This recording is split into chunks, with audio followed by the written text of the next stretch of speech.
I actually have a neighbor's line. That's Israel and Egypt. Oh, nice. Dr. Peter did. Was he a doctor of? Egypt. That's his lady for the casa. Israel. Medical. It's very missionary. It's behind. And he was enslaved, right? So he wrote a play about the palm. And take your break. It's not so close. Area also Israel. And so. Now you're, yes. Check books that are written on it. Liberia's also Israel. Oh, it's beautiful. Yeah. It's it's like mountainous. You have to go on.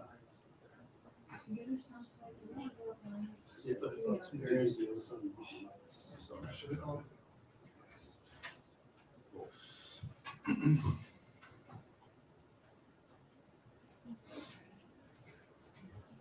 I've heard of that. Should have known that.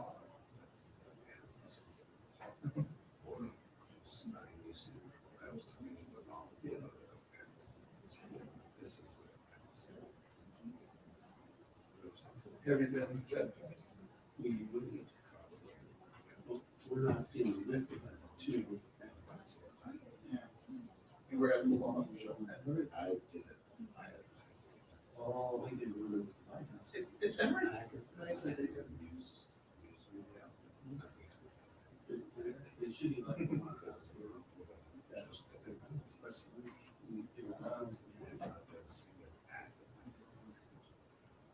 Emirates is nice with an airline. It's enterprise.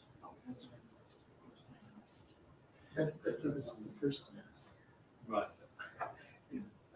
Come on, I will never afford it. People from the show. And it should be.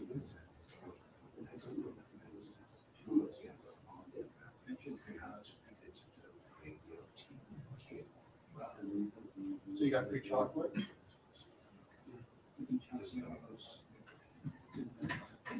Nestle free chocolate? Oh.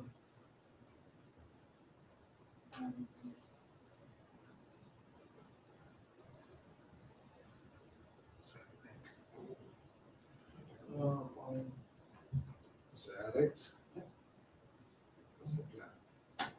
You know, behind because of Garland's speech. You have to understand just like He's speaking English with Carlos. Yeah. Yeah, sometimes leaders of Hamas getting indicted. It's purely. What? Yes, in the U.S. They're not going to be like, the only justice that's going to happen to them is that they kill Israelis. Qatar. Those leaders. Leaders in Qatar. Yeah. U.S. is, yes. Because Qatar is a state sponsor of Hamas.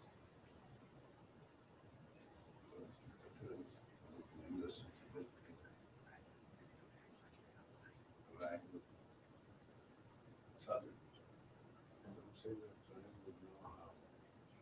Cut that on one hand, it's US bases on another. Well, we asked them to access like the switch of it's helpful to us to have like They're actually by neutral. Qatar. They're in the Qatar at anything. Anything but Swiss. Anything but Swiss. And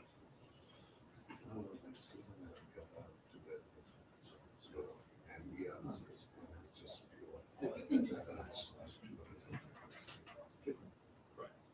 different regions.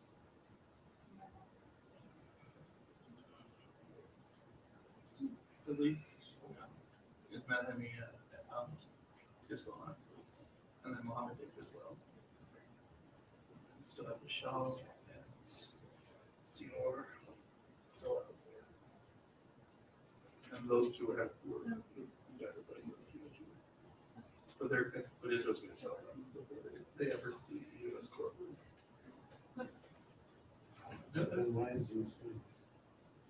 Well, it's the same reason they indict Russian intel officers.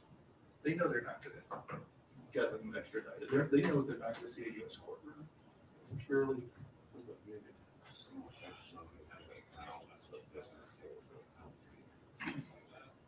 Well, that would be the State Department action. Sanctions it, that's the Treasury.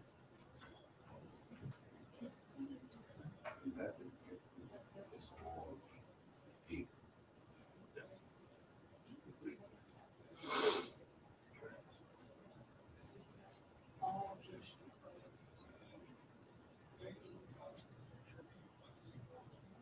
I think, they want, the Adolf Eichmann effect. You know what happened to Eichmann? You know he was, right? Adolf Eichmann. He was one of Hitler's top lieutenants. And he was a fugitive after the war. And eventually Israel captured him in a covert operation in Argentina. Brought him back to Israel, where he stood trial and got the death penalty. That's what I think the only time, one of the few times in Israel's history that someone got the death penalty.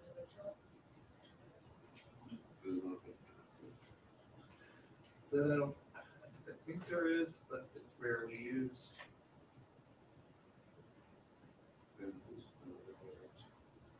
In the United States.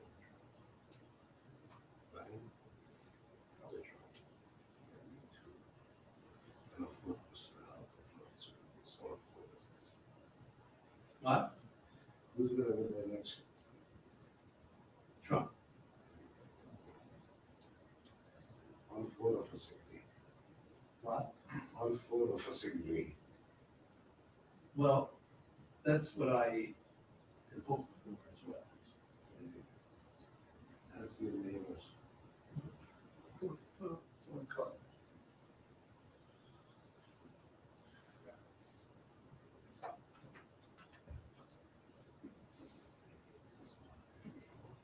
Oh my God, this morning we woke up. We got to get something from a cracker. Oh. But the good thing is you have only the US market, you have only the US market from Pakistan as well. Can you believe that? Do you speak to them in India, Pashto? Indians as well. Just so like you just. This one, those numbers, by the way. They are so few. Yes. All the way down. They always like this. You don't share your information with third parties. It's BS. There's all the websites they have started this except on these things. That is so shit.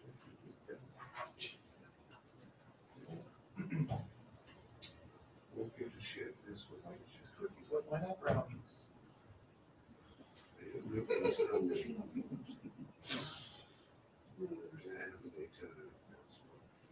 I know.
Coca-Cola and Pepsi, this, Starbucks,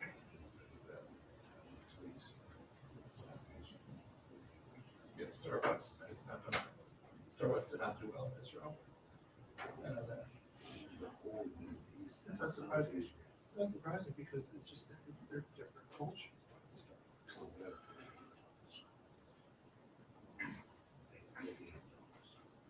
McDonald's. Yeah, burger.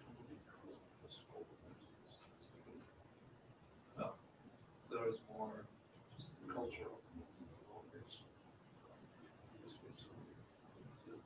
But with Starbucks though.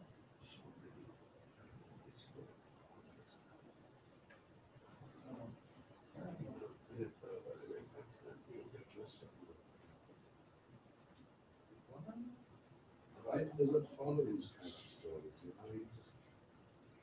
Yeah, did you know that? Thanks that we dress up to go to McDonald's. It's delightful. We should do that here. Would you dress up as Ronald McDonald? Mr. Hubble, did you know that? Who didn't dress up as Buddy Buddy? I was saying, thanks that we dress up to go to McDonald's. Like dress up like formally, or dress up like Ronald McDonald? Yeah, like fun. Maybe go to a restaurant, my sister. Not yesterday wear a tie, but yesterday nice iron shirt and I saw that gold check. So we can have, Blown on yourself, yeah, that's all it is. well, I think we should have a costume day. Oh, boy. We have costumes. We want lunch here, costumes, what's next? Singing, now we have two journalists who are singers, by the way, so the fellow from Turkey, TRT, is also singing. Yeah, so I yesterday, Mr. Harper and him spoke for. Yeah, we're using people. Until I had to rescue him. You had to rescue me, you rescue you. You, of course, you. This So, was after you. Rescue me from what?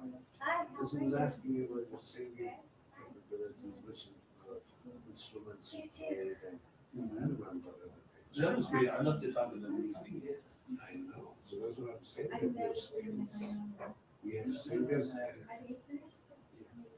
we have costume lovers, I like we the have food lovers. upgrading, special research into psychology of music. That's music is that role in the brain. Sorry, I got, sorry, I need my internet, I need my internet. Alex, my parking is. My parking is Yeah, are you going down and we gotta do something about it. That's So exciting. Harper, Hello? it is delayed. I'm telling Alex that my parking meter 1 is almost finishing. What are you doing? What do you do? That's what I'm asking Mr. Alex. Uh-huh. Closer to each other, maybe. So you just get a ticket, right? Mr. Harper. Oh, actually, you do it on your phone. Okay, maybe. But extra. Like at night, if only you can recharge your parking with your phone. I have some time. Yeah, your mom is looking out, saying well, right? All the empty words. So right now is the video word day. Yeah. It's fun, right? We'll see. Thinking about starting something. No, Something. I actually have been looking out that you were saying something big Yeah. to prevent They want to get nice. war, That's- but we still don't know what. Right.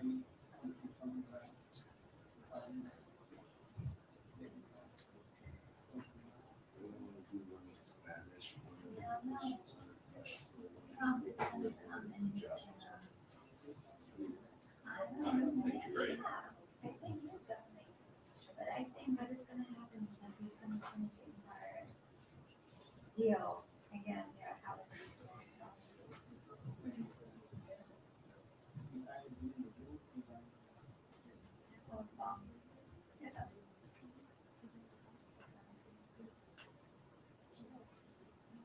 What do you think?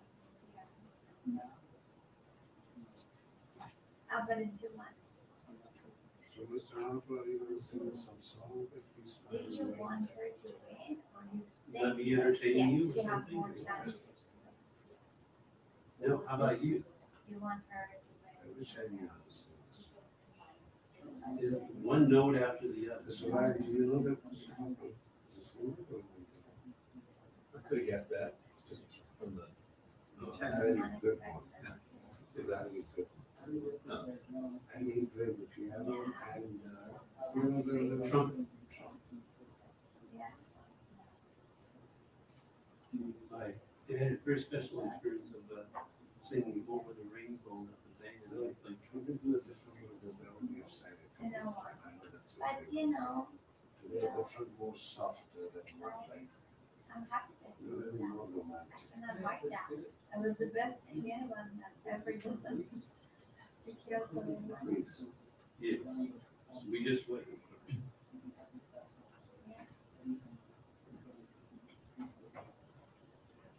I'll surprise you.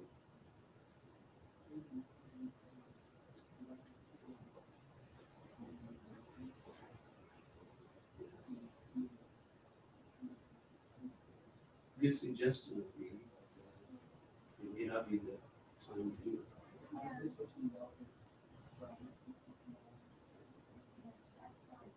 It's sad because I think that But we are as joking. Iranians, He doesn't know how serious we I am. believe in the electron. Yes, you are serious. In my reporting, I always try to stay and I'll fair and balance my Okay. Yeah, take care of your parking. They cannot, they just want us to come and report. We get difficult showing us. That's very. This is fun. Yeah, and I don't care what you want. But the observation. Yeah. I'm willing to feel like that. Right? Yeah.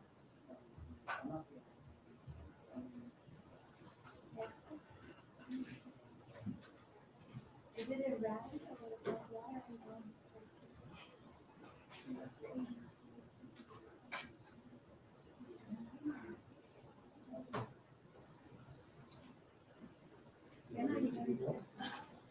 No, I don't think so.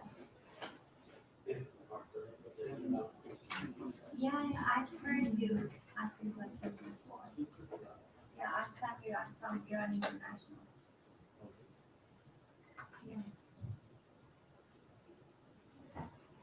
So how are you doing with all the news these days? I've been watching series.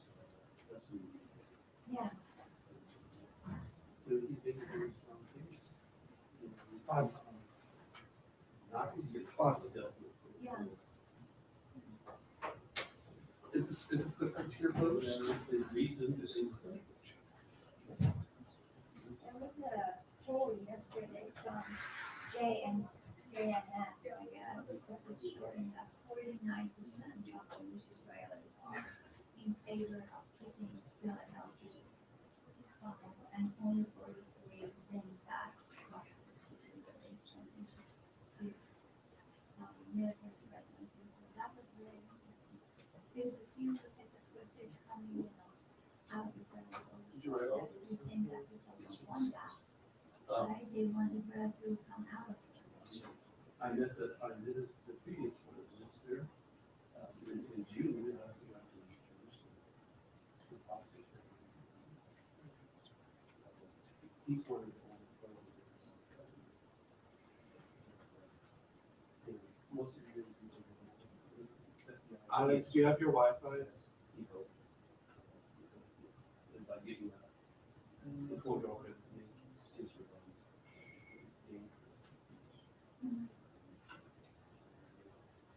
I'm lost in the same power. But it is great. And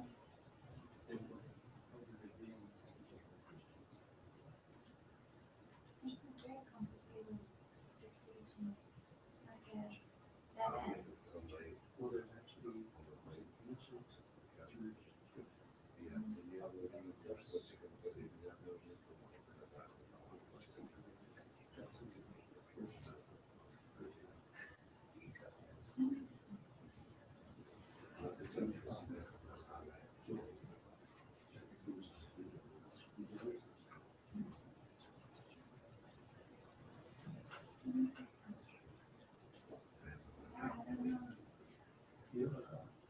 One up in the end, my bag is unnecessary now. Sure, thank you. Especially exciting.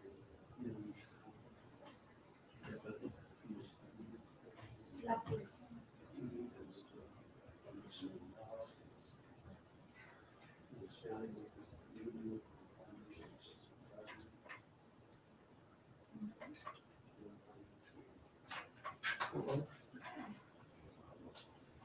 Who did? Yeah. So that's Water really in the bad. store, sticking to it, and it's too cold for it. Potatoes. Potatoes, The what? I had a sense of use. Yes, I could, but your face doesn't show. Yeah. The one shadow, We have a potato. there, those people, Potato. Choose whatever you want. his name's Joe. Yeah, his girlfriend's into sweet. Cute. They all love to get married by two. That's very funny, So cute. very cute, yeah, I think it's funny. everybody.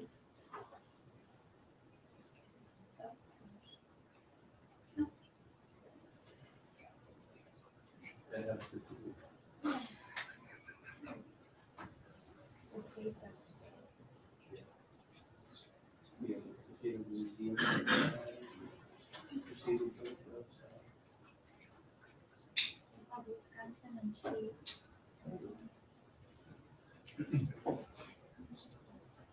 We got something called Idaho potato. Like the building was Yeah, like a, open. I don't know, And the French fries. right? Yeah, I can do it.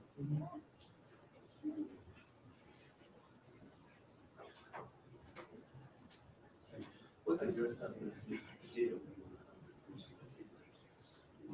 Yes. Is that a known South? Like most Americans know about potato. That's insider information. Good. Should we put Mhm. Fun. Samira. Did you like it? Samira. honey and chicken? Sure, I love The the other I can is, actually,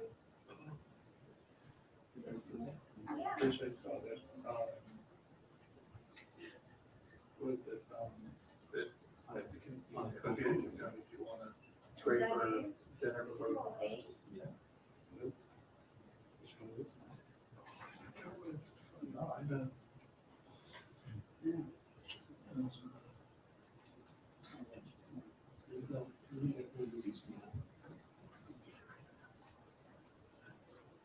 Engagement chicken, I know that, so it's, I think it's, engagement roast chicken. it's seven, right? What? It sounds like seven back there. So it's, I don't know, I'm saying there's a recipe for engagement roast chicken. Which, like, I'm good for those. But before I ask. And so, Yeah. you order it from the, right? No, you have to cook it. So that's. Yes. What's going on in the back row? After the chicken is. Insurance. Yes. Oh, wow. That's the question. Observation, yeah, he's right. See what you guys are coming to the zoo, you have to bring snacks, like, you know, when you like the giraffes and grandpas and shit, like, what are the snacks? We don't have a budget. Yeah, that's right. Make sure that the man. Yeah, we'd have a pageant later. That's pretty cool. To the zoo, yes. It'd be a zoo here. Okay. It could be a zoo here. This is something for your humor. This is our Idaho procedure. Let me see this to happen, can I see as well? Buddy, buddy. Yeah, go on. Oh, that's the one. mascot had a name. Spuddy Buddy. His girlfriend's name is Sweetie Potato. His name is Tater Tot. How did he get in there? Actually, yeah, Spuddy Buddy, Sweet Potato. They fall in the other couch potatoes. He looks into her face today. My eyes are all over you. This is my favorite couch potato. Yes, they have a party, you know, so they're laughing, they fall loving under the table. But that's pretty good for a dad. Yeah, it's a dad. So, you know, panic attacks when they put potato house. They're afraid to cross the road even. I haven't been in this place That's because there's a fork in in it. about 6-7 months. This is not what I was expecting today.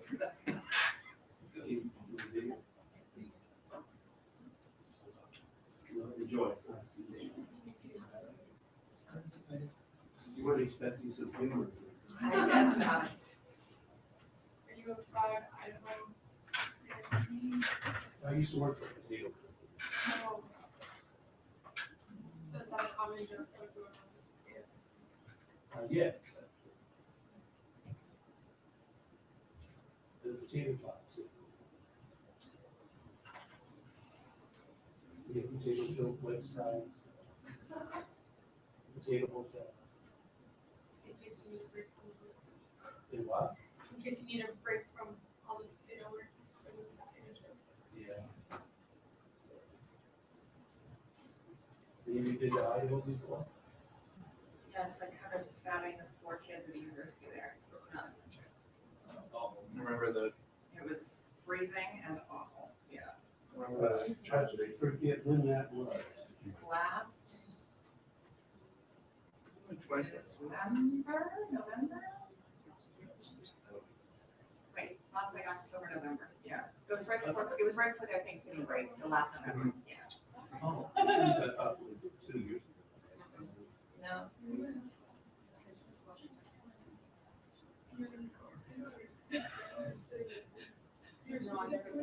I remember there's something in Northern Iowa.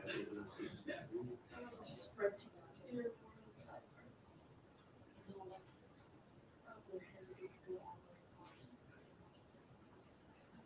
No, I mean, You have that issue before? I don't think so. I'm just gonna repeat.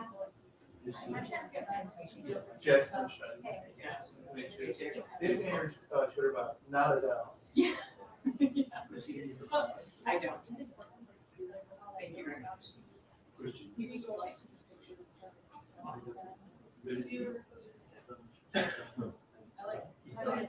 I love the name.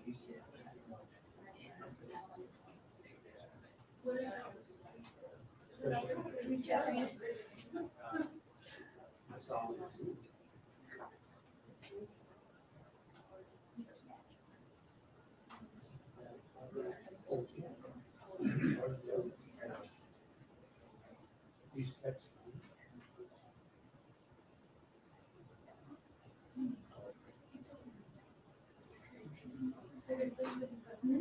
I heard this first.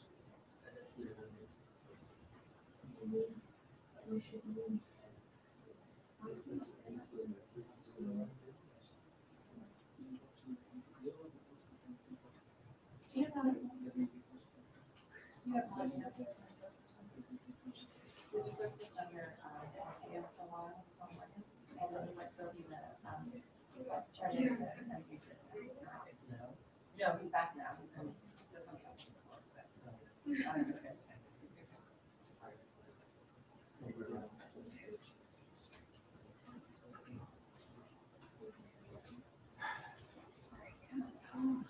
Alex. Alex. Alex. This is special meeting we have. Sure, man.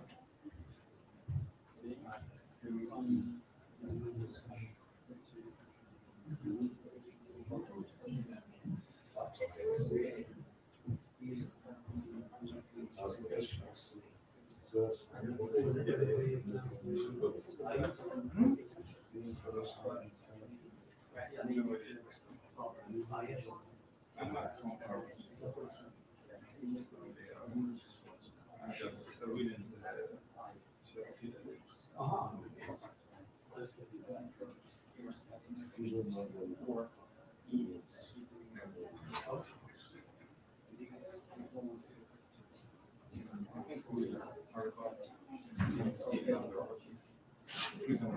Wow. I see that.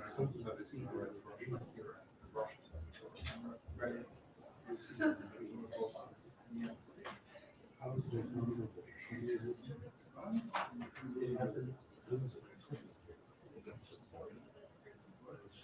it?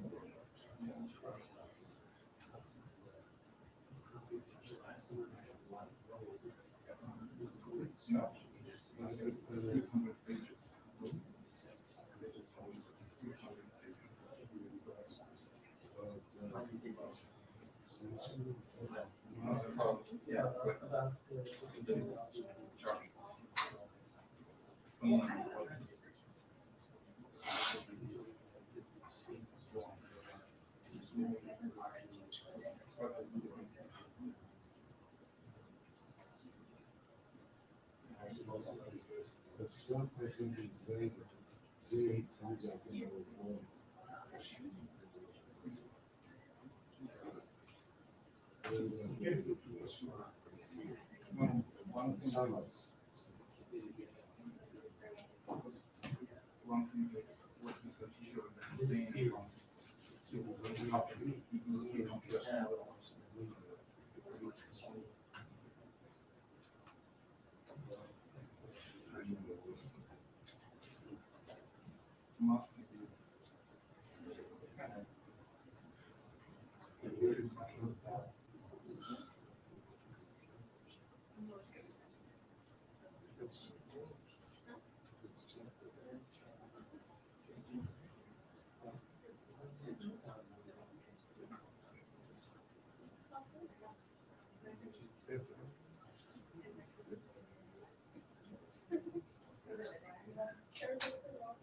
You wanna watch it? Are we training or judging or like taking notes on food? Any suggestions? My wife goes home and wants to figure out the Russian section of me last week. We're like, you made it, buddy, you're Where you were. I was CVS for a long time, and now I'm doing it local care.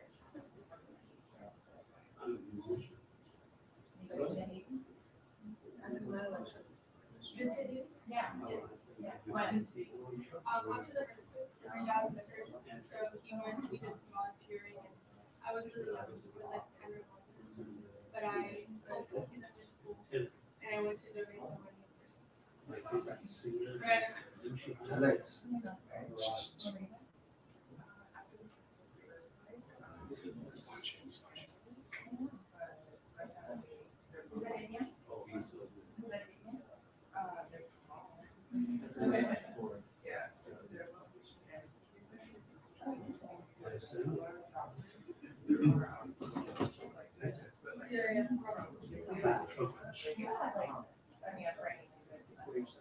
Yeah.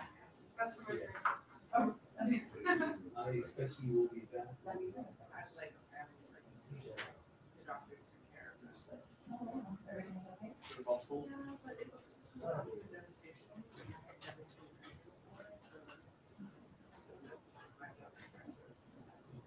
okay? Year after year, surrounding nutrition.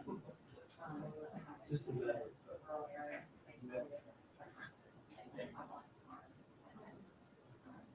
You would see me as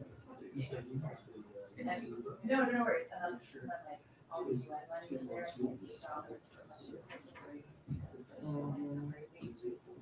then I went through leaders and started like, now,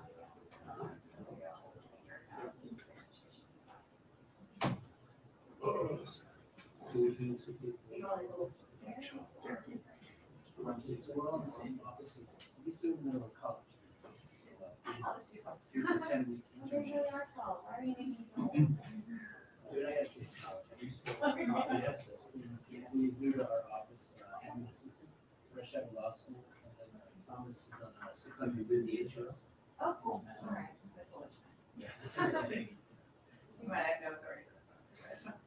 Does your freelancing stuff still do all this travel? So this is the first one that this is like, but, it's a story that I know, and it's, hour a month, and they were really into the ideas.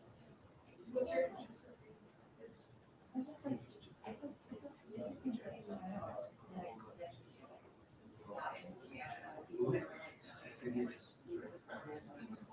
on the farm, all of our friends, 12 kids. And let's share some of what they had. I've heard gypsy. I think that is. Yeah. No, I was like, that was really the first disaster that used self-immunizations. Oh, yeah. Red Cross, like, texting. You're right. Because I was back here, I was introduced to people out process. Okay. Those folks kind of that. Yeah, that was, and then if I remember, I don't remember from my face, I was fun. Very especially. Behavior.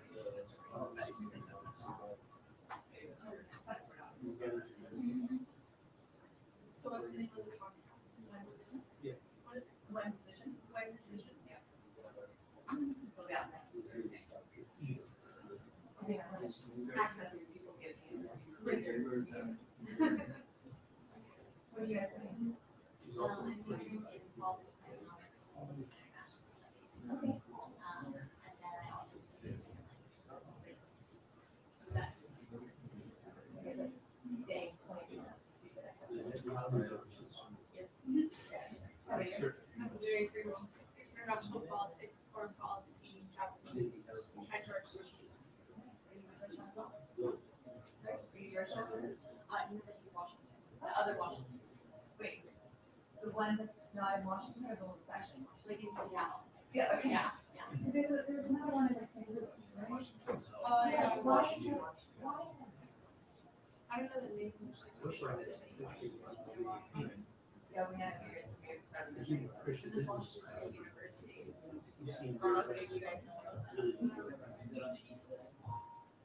They have multiple campuses. I don't remember this one.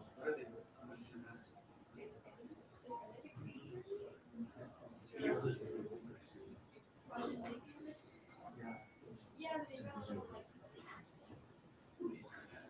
Is it one more time? I don't think I get it. Where'd you go to? Went to undergrad at TCU. And I done it. I'm from Colorado. It was like Oh, we're in Colorado. Colorado Springs. Okay, I have, my mom lives up there. Well, she lives in Denver, Oh, nice. but she goes to Colorado. She has one. Okay. Yeah. Usually you go to Denver. It's not usually the other way. But I went to UW for that, so everybody knows that. So that's what I'm. So you've been here for a bit. In DC, yeah. But it's really funny, like when I was at your age, when I was in grad school, struck in pockets, star angel of grass. You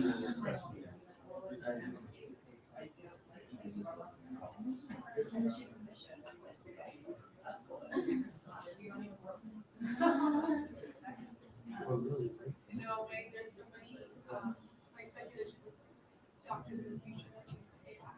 They're out there, or like ChatGPT, they're out there. To get their reasons. Yeah. And it's like these are the people that are gonna be doing surgery in the future. And they're here. I had a teacher who rated my papers with ChatGPT, and I was really mad about it.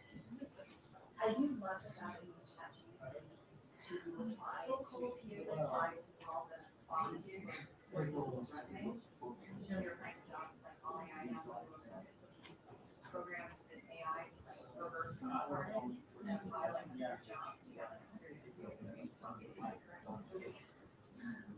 I need this. What? I need this number. I know, right? How long did you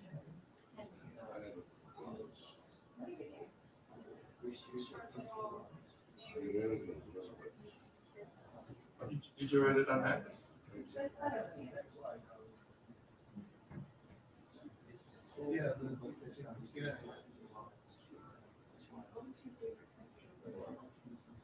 No? Let's see what happens. Well, you know, it's hard to be in America.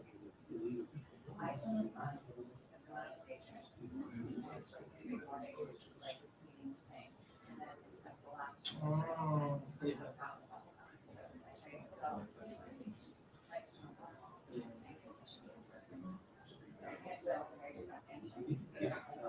There is no election.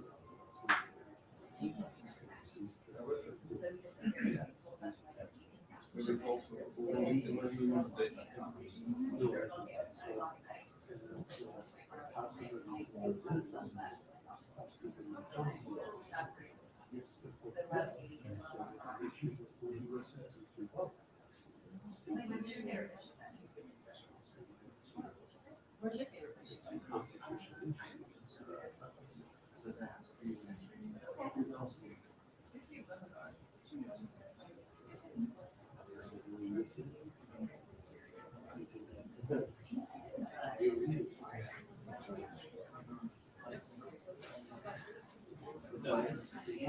fish?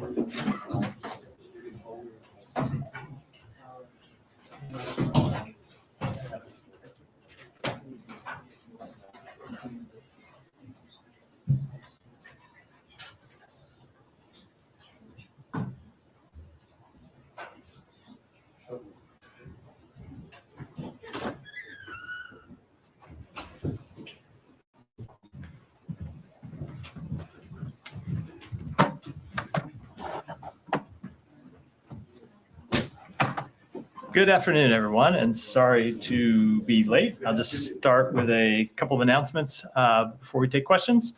The United States has long known that Moscow utilizes a vast collection of tools, including malign influence campaigns and cyber activities, to undermine the interests of the United States, our democratic institutions, and those of our allies. We've seen them do that over many years, both here and abroad.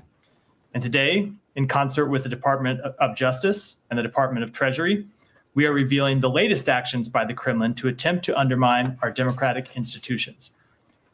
According to information made public today by the Department of Justice, we now know that RT, formerly known as Russia Today, has moved beyond being simply a media organization. We know that RT has contracted with a private company to pay unwitting Americans millions of dollars to carry the Kremlin's message to influence the US elections and undermine democracy. RT's leadership has created and directed this enterprise. Because of this development, the Department of State is taking 3 concrete actions today to protect the integrity of our democratic institutions. First, we are announcing a new policy to restrict visa issuance to certain individuals who, acting on behalf of Kremlin-supported media organizations, use those organizations as cover for covert activities and are responsible for or complicit in these malign efforts. Consistent with US law, visa information is confidential and the department is not at liberty to name these specific individuals. Second, the department has designated the operational presence of Rossiya Segodnya and its subsidiaries RIA Novosti, TV Novosti, Ruptly, and Sputnik as foreign missions, as they are effectively controlled by the government of the Russian Federation. As Foreign Missions Act designated entities, they will be required to notify the department of all personnel working in the United States and disclose all real property they hold. Finally, the department is announcing a rewards for justice offer to seek information on potential foreign efforts to interfere in US elections, including by organizations such as Rodit, also known as Russian Angry Hackers Did It, which has previously engaged in covert election interference, influence abroad, and poses a threat to the 2024 US elections. These actions are in addition to law enforcement actions announced today by the Department of Justice and new sanctions imposed by the Department of Treasury. As Secretary Blinken said in a statement released just moments ago, foreign governments should know that we will not tolerate foreign malign actors intentionally interfering and undermining free and fair elections. The United States will continue to both expose these state-sponsored actors who attempt to undermine our democratic institutions and hold them accountable for those actions. Turning to travel. Secretary of State Blinken will travel to Haiti and the Dominican Republic tomorrow and Friday. In Haiti, the Secretary will meet with Transitional Presidential Council Coordinator Edgar Leblanc-Fields and Prime Minister Gary Conille to discuss forthcoming steps in Haiti's democratic transition and U.S. support to the Haitian people through humanitarian assistance and Haitian-led stabilization efforts. He will also meet with the leadership of the Multinational Security Support Mission, emphasizing U.S. support to reestablish security in Haiti, while also underscoring the significance of promoting respect for human rights. From Haiti, Secretary Blinken will travel to the Dominican Republic to meet with President Luis Abinader. In Santo Domingo, the Secretary and President Abinader will reinforce our close and long-standing partnership and discuss collaboration to advance inclusive economic growth, champion human rights, and promote good governance, security, and climate resilience in the region, including through the U.S. Caribbean Partnership to address the climate crisis and Caribbean Basin Security Initiative. With that, Matt. Right. Let's get a bunch of different things, none of which will take a lot of time, I don't think, but I'll start with the Russia stuff. What was the name of this? Russian angry hackers did it? Yeah, ROTID, I believe, is the acronym. It's a group of hackers who have attempted to undermine democratic governance both here and abroad, and so we have a rewards for justice. Well, they weren't very tricky about concealing their identity. It's not the most covert name, correct? I mean, doesn't that give you some pause? I mean, I'm not suggesting that the group doesn't exist or that they stupidly identified themselves. They very much exist, but the point of the rewards for justice offer is identifying the name of the group and identifying those individuals who are involved in it and actions they might take are a different thing. And so we are offering this reward for anyone who can bring forth information, and I should make clear, either about their activities or the activities of other similarly situated organizations attempting to undermine our democratic institutions. All right, and then I realize that visa information is confidential, but I mean, can you give us some idea of how many people? I can't, unfortunately. They are confidential, and I can't give you a number. No, yeah, well, what's not confidential in the visa is the number. And I don't have a number to announce today. Well, is it dozens? Is it a handful? Is it one? Is it more than one? I just don't have a number to announce. But I do want to note with respect to the visa action that we have taken today, that it is one step the State Department has taken, but all of this should be looked at as one of a number of steps the United States government has taken. So the visa actions are taken in concert with the sanctions imposed by the Department of Treasury and, of course, the law enforcement announcement the Attorney General made just a half hour or so ago. But in terms of the visa restrictions that you've announced, you do realize it's really impossible for us to know what the scope and scale of this is if you can't give us even a general idea of. I do, and unfortunately, I'm just not able to. But they are carefully targeted to those individuals, as I said in my opening statement, who we believe are involved in this activity. And as we've made clear before, these are the types of things that we offer. It is plural, and beyond that, I don't have any further information. Okay. If anyone else has something on this. Yeah, there's a slightly separate issue, but the governor of New York, Kathy Hochul, said that she requested the expulsion of China's consul general in New York and had spoken to the Secretary of State about that. Can you confirm that that's happened? So I saw the governor's statement. She actually spoke to the Deputy Secretary of State earlier today. So first of all, the consul general was not expelled. Our understanding is that the consul general reached the end of a regular scheduled rotation in August, and so rotated out of the position, but was not expelled. But of course, when it comes to the status of particular employees of a foreign mission, I would refer you to the foreign country, but there was to speak to it, but there was no expulsion action. Okay, and I'm presuming this is related to someone in her office who was working for the Chinese government. There's been law enforcement action on that, but is that, you say the consul wasn't expelled, but is there a sort of grounds for expulsion, or is that something that the department has considered? So I'm not going to speak to anything that we might have considered, or especially when it comes to an action that wasn't taken. In this case, this particular individual was not expelled, just reached the end of a regular scheduled rotation. That said, foreign interference, including attempts to influence through covert activities that should be registered under the Foreign Agents Registration Act and are not registered are things that we take very seriously, as you saw by the action the Department of Justice took yesterday. Do you know when that happened, when he left? It was the end of August, in my understanding. Okay. And is there a new consul general who you guys? I would defer to the foreign mission to speak to their employees. I assume that there's a new consul general rotating in. That's a general course of action, but whether one has arrived already, I just don't know. So which deputy? Secretary did she speak to? To Kirk Campbell. Because you know there's more than one. I'm aware of that. Jenny.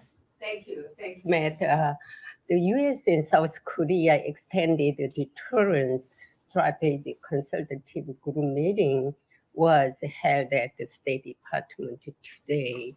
What specific discussions took place there? Let me take that back and get you a readout of that particular meeting. Okay, and also U.S. extended deterrence for South Korea is very important, but 65% of South Koreans support South Korea arming itself with nuclear weapons to counter North Korea's nuclear weapons.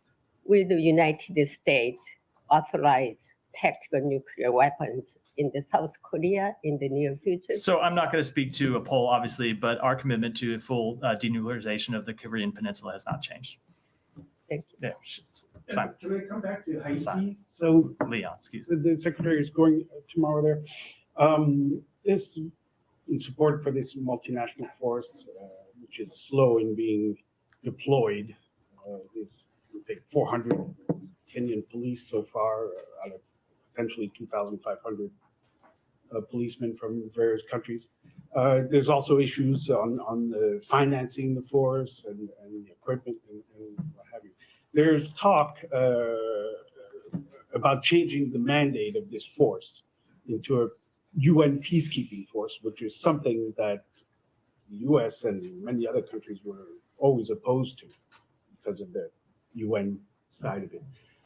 Has that changed? Is the U.S. willing to change the mandate of this force? Let me take a couple of the premises of the question before I get to the question itself. So first of all, when it comes to the deployment of troops and the funding of the mission, we have always anticipated that the deployment of troops would roll out step by step, that there would be initial deployment of Kenyan forces that would be followed by supplementary forces over time. That is still on track. And then forces from other governments as well, which are still on track to deploy at a later date. That is not changed, and those are all still deploying in the schedule that we expect them to follow.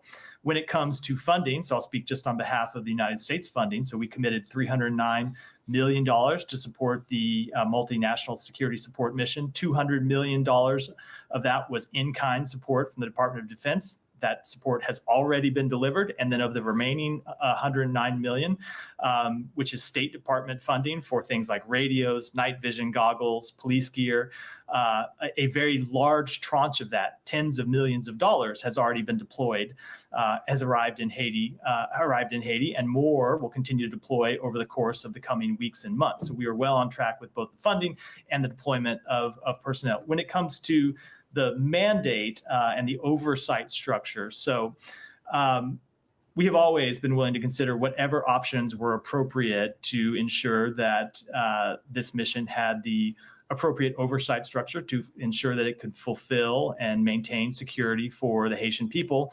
That hasn't changed. We'll always look at all the available options, but I don't have any announcements to make today. Oh, I was going to switch regions. Yeah, go ahead, Haiti. Yeah. Can you talk a little bit more about the timing of this trip? Is there a specific policy announcement or deliverable we should be looking for? Or is it just that the security situation has gotten to a point where it's finally feasible? And second, Brian said this morning that significant progress has been made, and you want to acknowledge that. But can you talk a little bit about what progress hasn't been made and what steps you need to see in Haiti before you think they can hold a successful election? So I would say that is one of the things we're going there to assess. One of the things the secretary is going to do, which is to talk directly to political leaders in Haiti about the progress they have made towards a democratic transition and what other steps need to get to an election, and what we, the United States, and what other partners in the region can do to support Haiti and Haitians on this path. They're there to ask questions and find out those kind of answers. When it comes to the timing of the mission, look, I would say you've already seen other officials from the State Department travel to Haiti. Ambassador Thomas Greenfield traveled there. It's either early in August or late in July.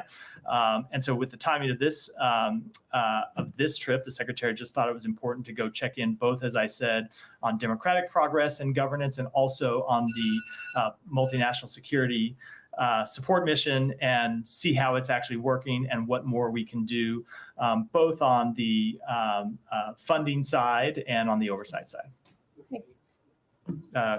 Go ahead.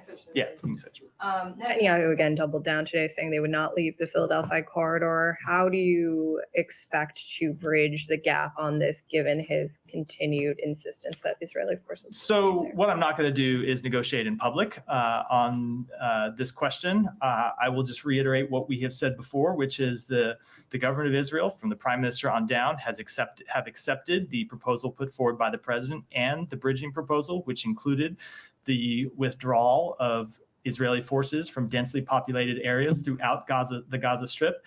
And what we are working on every hour of the day is trying to figure out how we can bridge these remaining divides and find a way to get a ceasefire agreement over the line. But as you heard me say yesterday, that is going to require flexibility from the government of Israel, just as it's going to require Hamas to finally find a way to get to yes. And so we're going to continue to engage with the government of Israel on this question.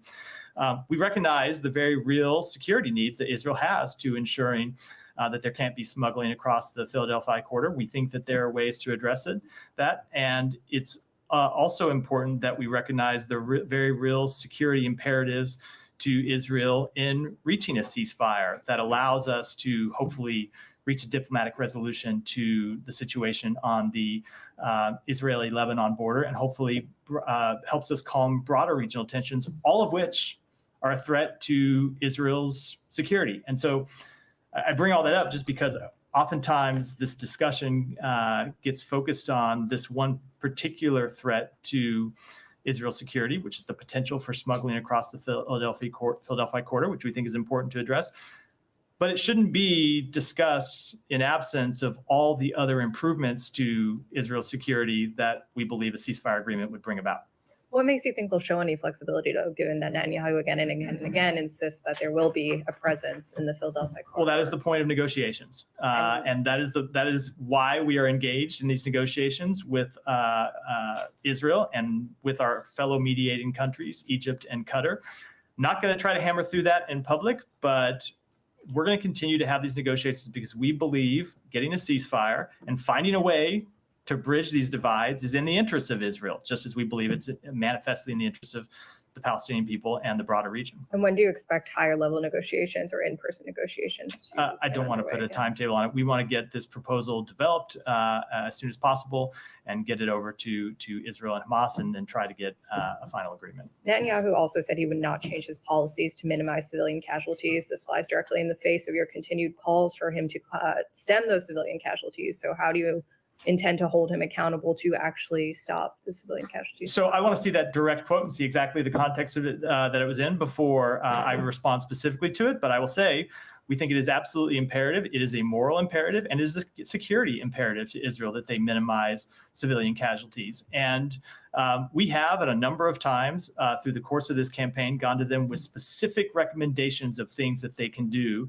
to minimize civilian casualties. And we have seen them implement some of those recommendations to bring down civilian casualties. So there have been times in the past where they have implemented specific recommendations that we have made. That said, the number of civilian casualties in Gaza remains far too high, despite these improved measures, which is why we continue to push for a ceasefire. Yeah.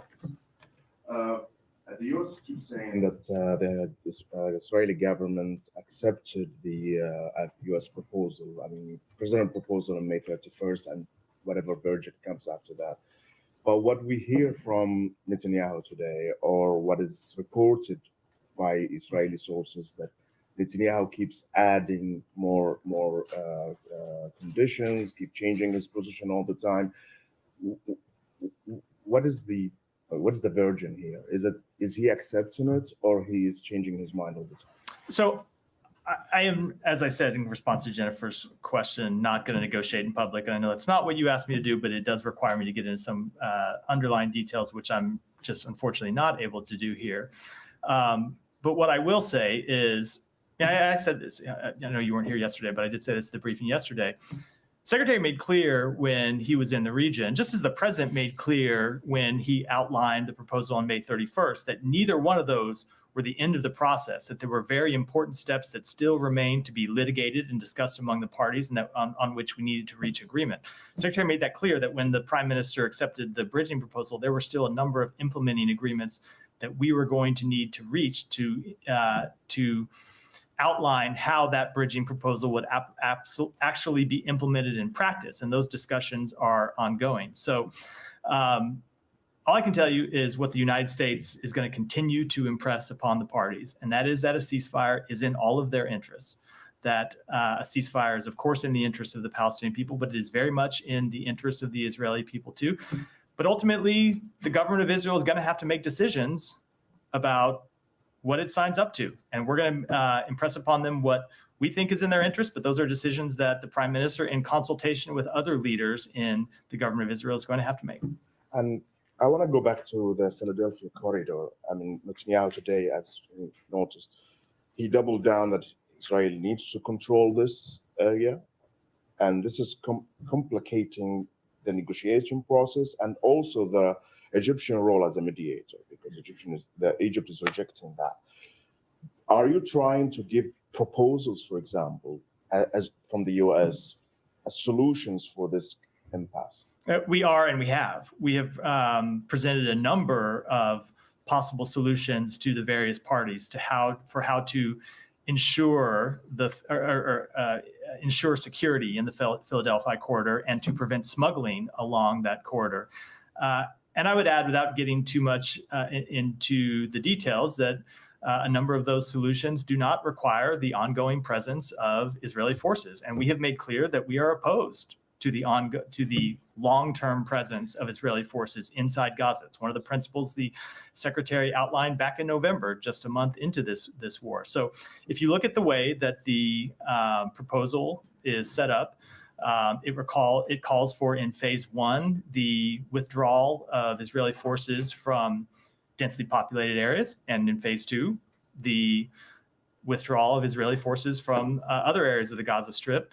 There's a negotiation from phase one to phase two. Obviously, that's not going to be an easy negotiation, just as getting to phase one has not been an easy negotiation, but we're going to continue to push for a resolution because, as I said in response to your other question, it is, we believe, self-evidently in the interests of Israel, as well as, of course, the Palestinians and others in the region.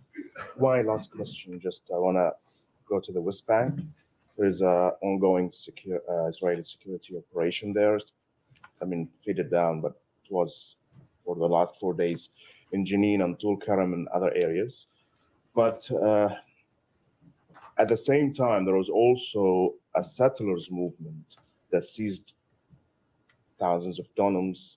I don't know what is that in square meters or kilometers, in the area. And as we know from previous attempts, once they seize it, they don't leave it. They don't get away with it. I know that the U.S. policy is against it. You always raise this here on this podium or somewhere else, but you don't do anything about it. So what are you going to do to stop this settlers movement inside of us? So a number of things. One, I think it's important to restate the principle, which is we believe that the government of Israel's settlement program is inconsistent with international law. It's a point that we've raised publicly and also made clear is the conclusion of the United States directly in meetings with the senior-most leaders of Israel. we have also made clear that Israel needs to do more to crack down on extremist settler violence. And you have heard us say from this podium, and you've heard other leaders in the United States government say that if Israel doesn't take additional steps to stop settler violence, we will. And you have seen us impose sanctions on extremist settlers who have engaged in violent activities. You have seen us sanction organizations involved in violent settler activities, and we will continue to take those steps. And I can tell you, the government of Israel, you've seen some of their public complaints about those steps, have made quite clear to us that they strenuously object to those measures that we have taken. And we have made quite clear in return that we need to see more action from them to stop settler violence and hold settlers accountable, extremist settlers accountable. And if they don't take those actions, we will take the actions available to us. Yeah, Simon. Just to follow up on some of the corridor talk that we've had. You talked about this yesterday a little bit, but in the bridging proposal, the first phase, there's the language is that the IDF would be removed from densely populated areas, and you said that includes the Philadelphia corridor. In your view, is it possible to evacuate soldiers from all densely populated areas, but still have a military presence all along the border between Gaza and Egypt? So I don't think I should get into public discussion of matters that very much remain a subject of ongoing negotiations. But it's a factual question. I understand, and I hope I very much understand it's a factual question, but I think you can understand that is very much the underlying nature of that question is something that remains a very important part of the ongoing negotiations, and I think we ought to keep the details of that private, despite some of the public statements made by other parties. I'm just going to push on that again, but have the Egyptians expressed a willingness to go along with a solution that leaves Israeli troops along that crossing? I think I will let the Egyptians speak for themselves as to what they may or may not support. Yeah, the Pentagon has confirmed that a member of the U.S. Navy was arrested in Venezuela. He was on personal leave, and that the Pentagon is working with the State Department. I was wondering if you can tell us anything on the subject. Yeah, we are tracking closely the detention of a U.S. military member in Venezuela. We are closely monitoring the situation, seeking additional information, and I don't have further comment at this time. As you know, oftentimes when it comes to individuals who are detained overseas due to privacy considerations, there's not much I can say from this podium, but it is a matter we are aware of and seeking more information about. You can't even, do you even know why, or can you say why? It's not something I can speak to publicly, unfortunately. Yeah. Thank you. Matt, considering the embassy is closed, you don't have a diplomatic, or at least an overt diplomatic. We do have the ability to, just speaking generally, we do have the ability to, or through partners of ours who operate in Venezuela, to still gather information inside the country. And you've gotten none so far? Because of privacy considerations, there's nothing I'm allowed to publicly say about this case, but it's one that we're... You can't say that even if you've gotten any information about this arrest? We have not what it is. There are things that we know about this arrest that I am not at liberty to say. I think you know the privacy rules, and when we haven't obtained a privacy waiver, how we're limited in talking about cases. I get that, but you don't have anyone on the ground to actually go to him and ask him to sign a PAW, right? Correct. So. But the line about the Privacy Act waiver just is completely irrelevant. That doesn't change the law. Well, hold on. That doesn't change the law that we have to abide by. Change the law, and I've been complaining about this law for decades now. But I'm only aware of the last year and a half, but I'm fully tracking the complaints for that time period. Is whether you have gotten any information about this arrest from your partners or from the Venezuelans directly, considering you don't have any presence on the ground? There is information that we have about this case. I just don't think I should get in. I just don't think I should get into how we've obtained the information, but it's something we continue to gather information on. Go ahead. My first question is this very senior parliamentarian whose father was also chief minister, Mr. Akhtar Mengal, resigned from the Pakistan parliament yesterday, citing that this country is not being run on democratic rules and norms, and he's worried about the future of the country. Do you have anything about his? I don't have a comment on his resignation. The second one is that a couple of weeks ago, the Pakistani three-star general was arrested on the charges of corruption. And Pakistani people and journalists always complain that the U.S. has many of Pakistani former generals has properties here and assets here. So while you're doing this thing on the Russian journalists and their properties, can you put in the Pakistani general's name as well to like at least we find out about their properties here in the U.S.? So I don't have any comment on that at all. Obviously, we take the Department of Justice takes law enforcement actions when it has sufficient grounds to bring those law enforcement actions, and we do the same thing with respect to the actions that we take here. Just Ryan, go ahead. Ryan, let me go to Ryan. Thanks. Follow up on the Philadelphia quarter. So Netanyahu has been saying publicly and privately in cabinet meetings that the reason he doesn't want to back down on the corridor is that the U.S. supports him on that position. So can you speak to whether or not what he's saying is correct? Like, does he have U.S. support to not back down on the Philadelphia corridor? Well, I will make clear what we have said publicly for a long time, which is we oppose a long-term military presence by the IDF inside Gaza. It's been one of our core principles since the beginning of this conflict. Has not changed. You talked about a settlement being in everybody's interests. What you often hear from commentators is that it might not necessarily be in Netanyahu's interest because of his own personal political situation. Do you have any assessment from the State Department about whether the prosecutions that he may face or other political repercussions, how that is playing into his intransigence on this question? You know, I don't think I should speak to the personal considerations or the personal motivations of the prime minister any more than I would speak to the personal considerations or motivations of any foreign leader. I will say it is our conclusion that it is in the national security interests of the state of Israel to reach a ceasefire agreement, and that's why we'll continue to push for it. Can I have a follow-up? Yeah, go ahead. I don't know if you saw Thomas Friedman's latest article about that Benjamin Netanyahu is playing a U.S. game and he's pushing that to help Trump. Do you have any comment on that? Look, so I obviously read everything that Tom Friedman writes. I shouldn't say obviously, but I do read everything Tom Friedman writes. He's respect his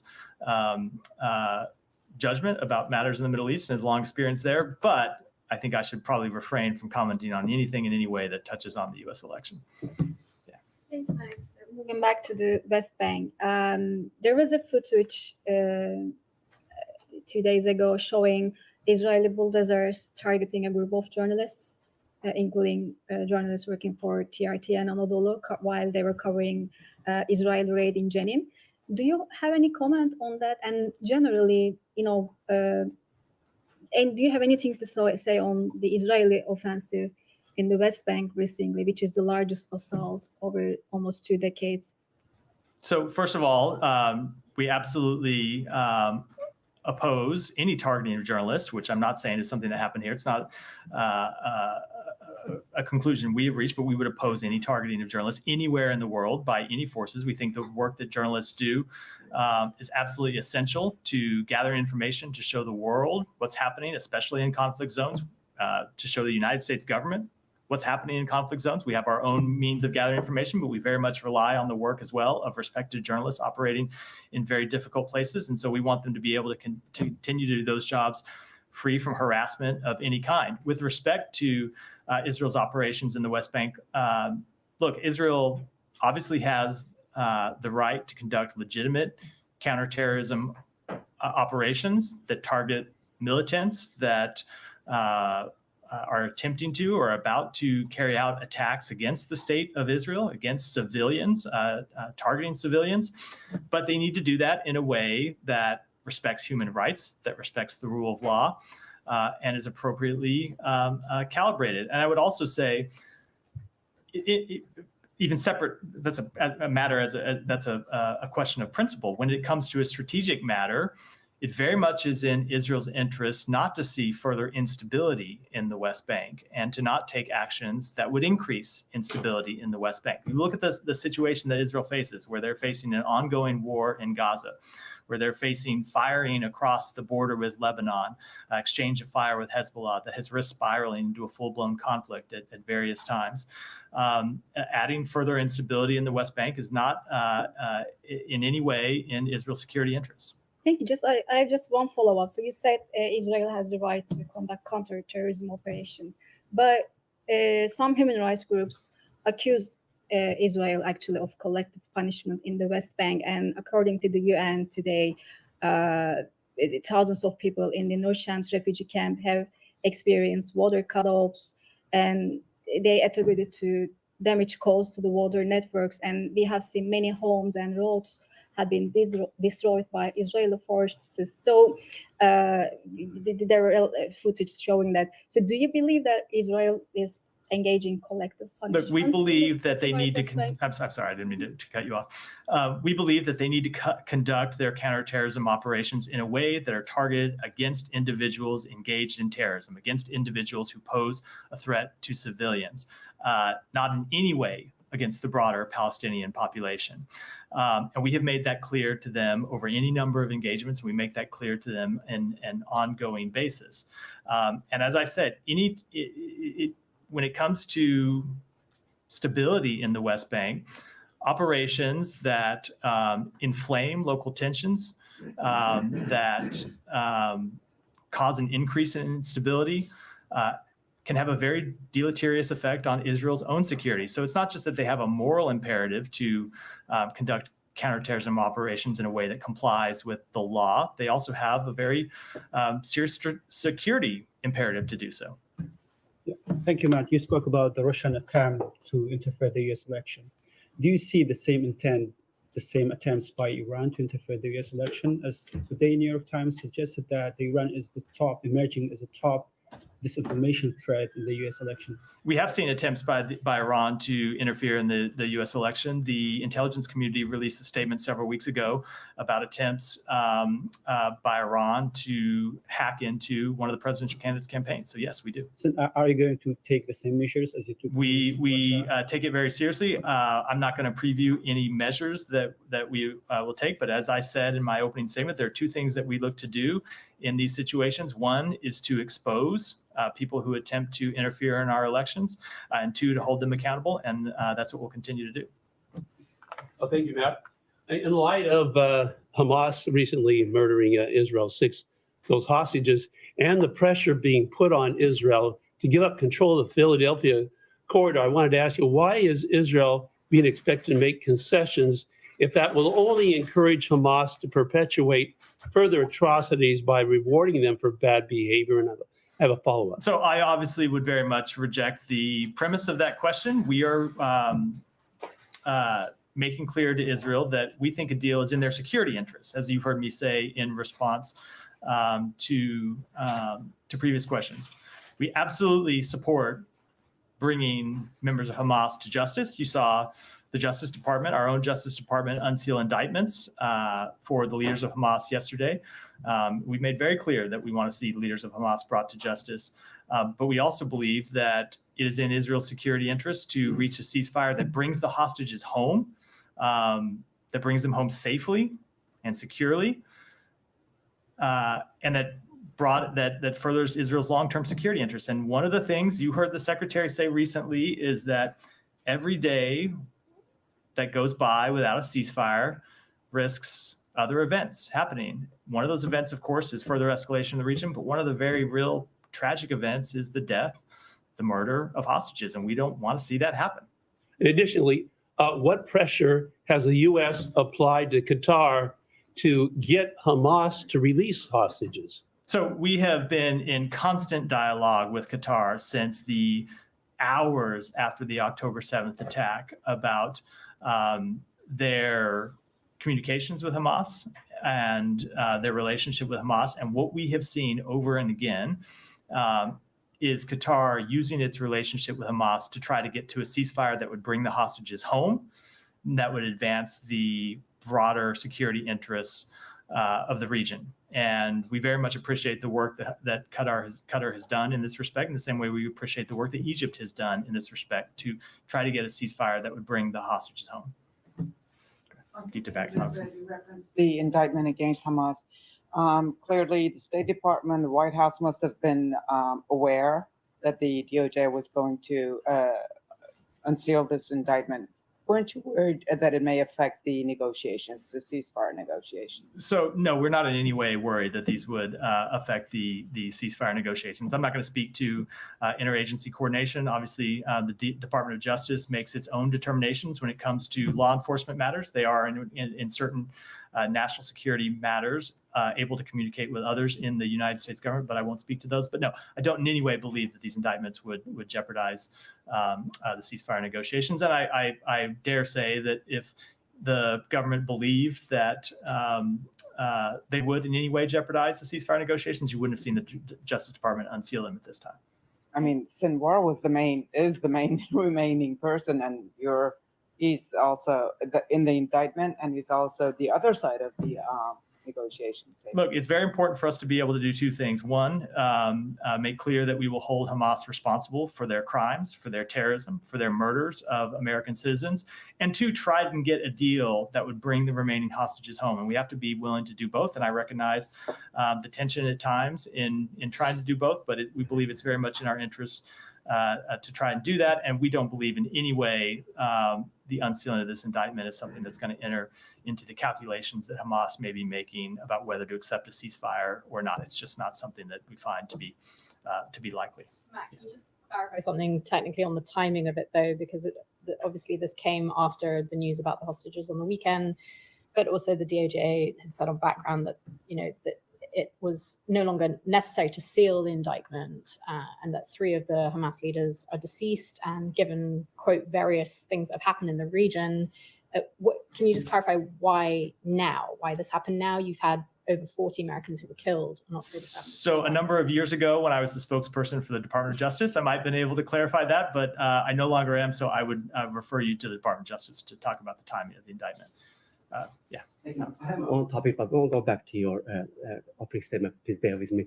The line of Alex, we've done this before. Sometimes you ask a few questions and you don't get to your own topic. So just you do it at your own risk that you might not get your topic called on. So go ahead. You stuff your line of question with Matt. Yeah. We understand you can't talk about number, but you did mention that they should disclose their property. Are we talking about the U.S. persons, Russian individuals, or both?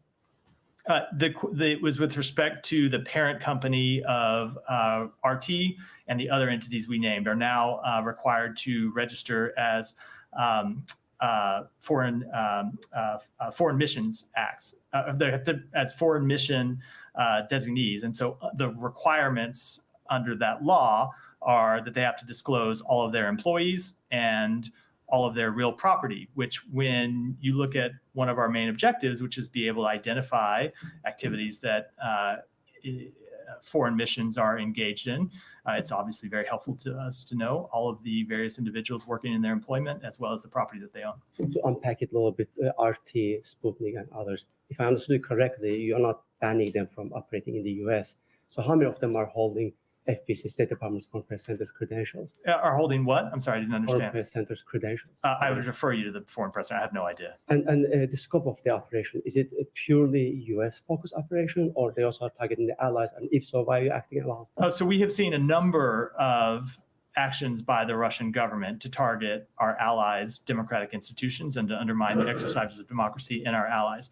The specific action that we are announcing today is with respect to actions inside the United States. But of course, we have long seen Russia attempt to interfere in other countries' elections as well. Like, I have one more, Alex, and I got to go because I got to wrap. It's very important about the government shakeup in Ukraine's potential implications, if any. So what is your reaction on what's going on? So I don't have any assessment about what it means for the policy of the government of Ukraine. I would, of course, refer to the government of Ukraine to speak to that. It wouldn't be appropriate for me to do in any event. I will say that the secretary spoke to Foreign Minister Kuleba just about an hour and a half ago to express how much he's enjoyed working with him over these last several years.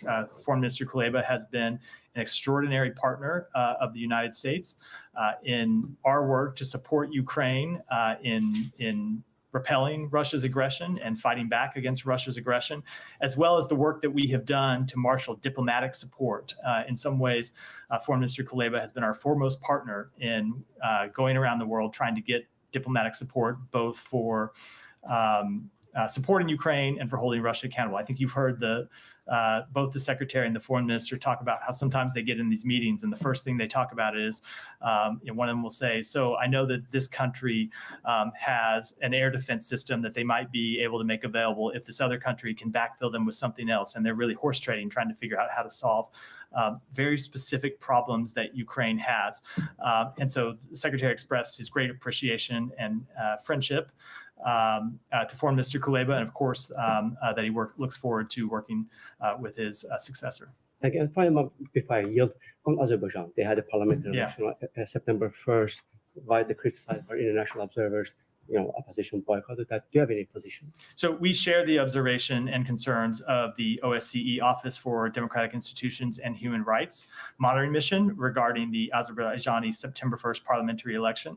And we urge Azerbaijan to implement the OSCE's previous recommendations, as well as ones that we understand to be forthcoming, and enable the exercise of fundamental freedoms by its people consistent with its constitution and international commitments.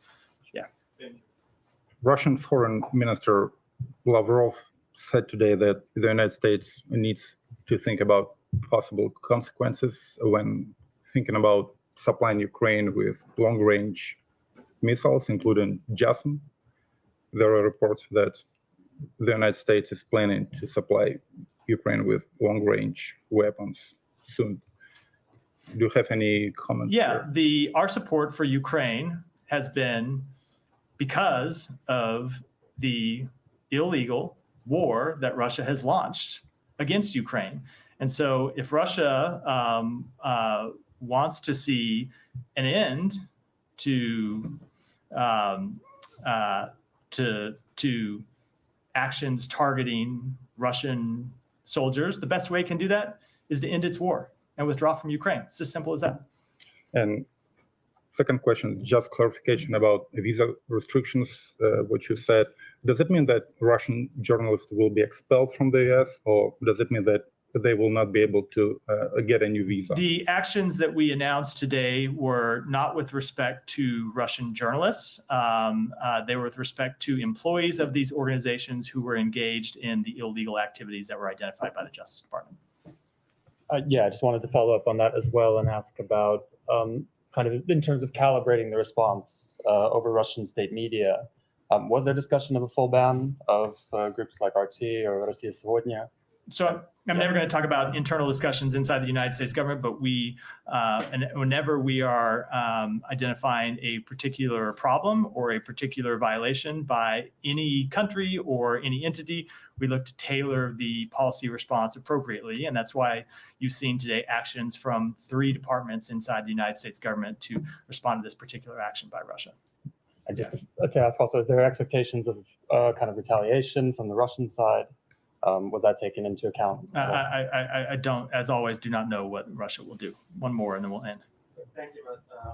The Iraqi parliament is working on to amend the personal status law.